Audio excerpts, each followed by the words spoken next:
잡힐 듯 잡히지 않는 신기루 같은 넌 월화수목금토일 네 생각에 난 미쳐가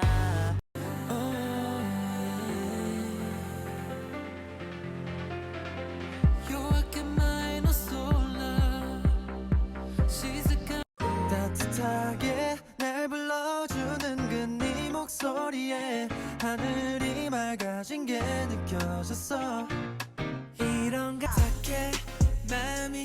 답답해 숨을 쉴 수가 없잖아 I wanna go back to the good time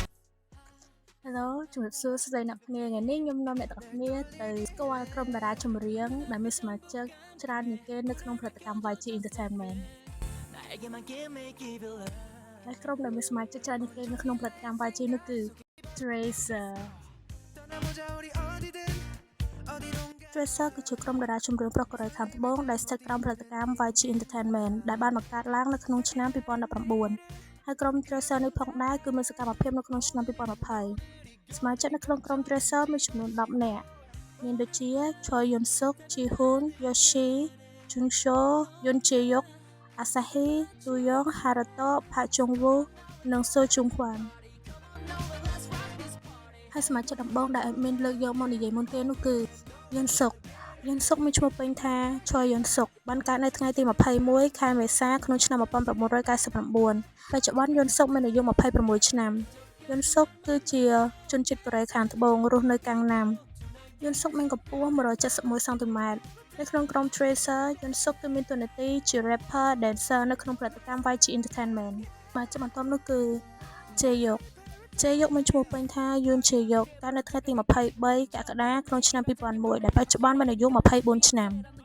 Jae Hyuk គឺមានកម្ពស់178សង់ទីម៉ែត្រនិងមានទីកន្លែងកំណើតនៅ Yongin-si ប្រទេសកូរ៉េខាងត្បូងនៅក្នុងក្រុម Tracer Jae Hyuk គឺមានតួនាទីជា singer and rapper នៅក្នុងផលិតកម្ម YG Entertainment សមាជិកបន្ទាប់នោះគឺ Jung Hwan ដែលមានឈ្មោះពេញថា So Jung Hwan កើតនៅថ្ងៃទី18កុម្ភៈក្នុងឆ្នាំ2005ដែលបច្ចុប្បន្នមានអាយុ20ឆ្នាំនិងមានកម្ពស់18សង់ទីម៉ែត្រនិងមានទីកន្លែងកំណើតនៅ Ilsan-si ប្រទេសកូរ៉េខាងត្បូង Jung Hwan ក៏បានទទួល graduate នៅ Seoul Performing Arts High School នៅក្នុងក្រុម Tracer Jung Hwan គឺមានតួនាទីជា singer dancer នៅក្នុងផលិតកម្ម YG Entertainment ជាបន្ទាប់នោះគឺ Jung Woo មានឈ្មោះពេញថា Park Jung Woo កាលនៅថ្ងៃទី28កញ្ញាឆ្នាំ2004ដែលបច្ចុប្បន្នមានអាយុ21ឆ្នាំគឺមានទីកន្លែងកំណើតនៅ Yongyang-dong Ilsan-si ប្រទេសកូរ៉េខាងត្បូង Jung Woo នៅក្នុងក្រុម Tracer គឺមានតួនាទីជា singer នៅក្នុងផលិតកម្ម YG Entertainment មកចាប់បន្ទាប់ទៅនោះគឺ Do Young មានឈ្មោះពេញថា Kim Do Young កើតនៅថ្ងៃទី4ធ្នូក្នុងឆ្នាំ2003ដែលបច្ចុប្បន្នមានអាយុ21ឆ្នាំDo Young ក៏មានកម្ពស់172សង់ទីម៉ែត្រនិងមានទីកន្លែងកំណើតនៅ Samsung-dong